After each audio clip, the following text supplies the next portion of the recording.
When we started the contributory pension scheme in Nigeria, it was 7.5% contribution of three basic elements: the basic salary, the housing allowance, and the transport allowance. An employer contributes the same quantity of money, contributes 10%. So it's a minimum of 18%. Now this percentage, as I said, is minimum. It's not the maximum, and it's not the defined sort of contribution rate.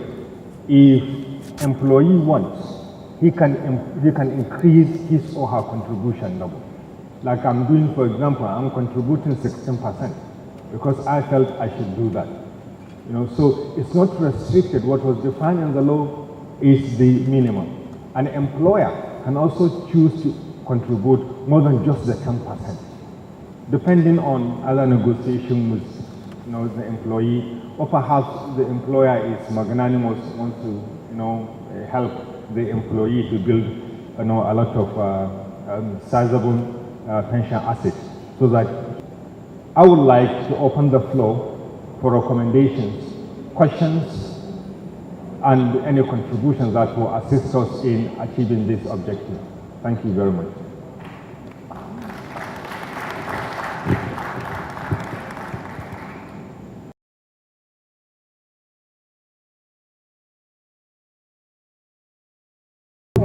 I'm going to use myself for example. What if I decide to retire at maybe 48 or maybe let's not talk about 50. Having worked for a period of 7 years or 8 years, I just want to go back and okay, I'm done.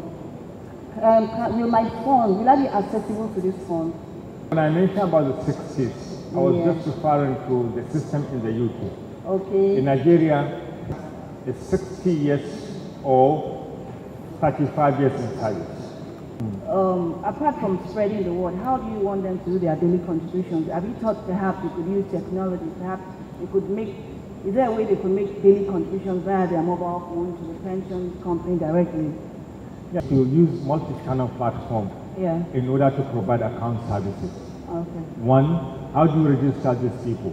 Okay. Some of these people are working in the villages, in the farm. Yeah. Okay, you don't expect the PFA because they don't have the resources to go to every farm in this country to register that person. So we want to create a platform in such a way that a person from the remotest village in this country that has access to mobile phone can register.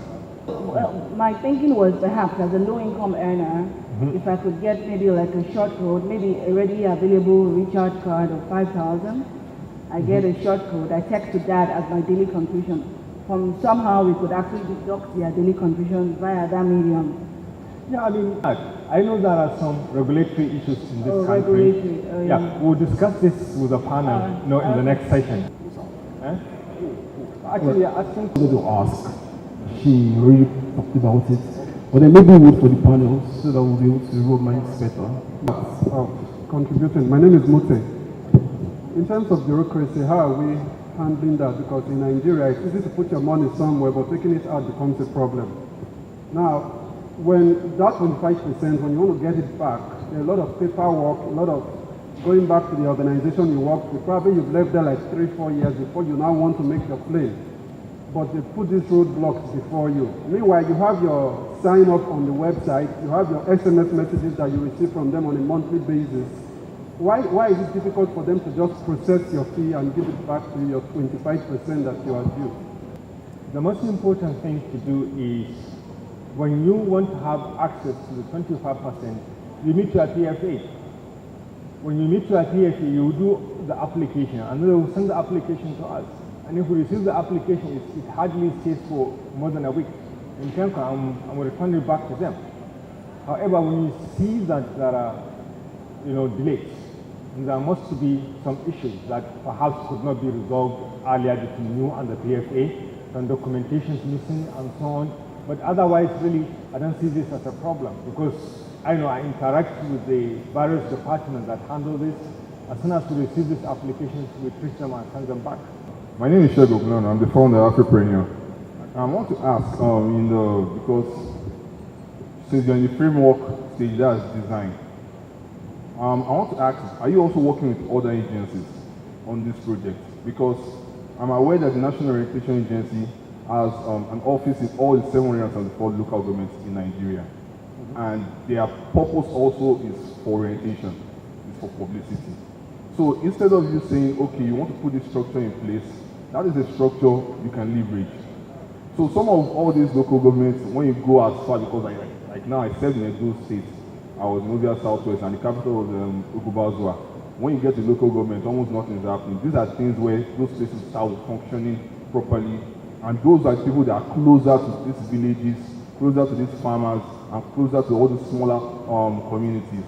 So when you have that, then your cost reduces. You are also able to also get the right set of people to communicate in the right language, in the right thing, and you can pass on the distance. So just a contribution. Thank you, sir. Yeah, actually we are looking at all that, but I'll tell you, National Orientation Agency is a government institution, just like NTA.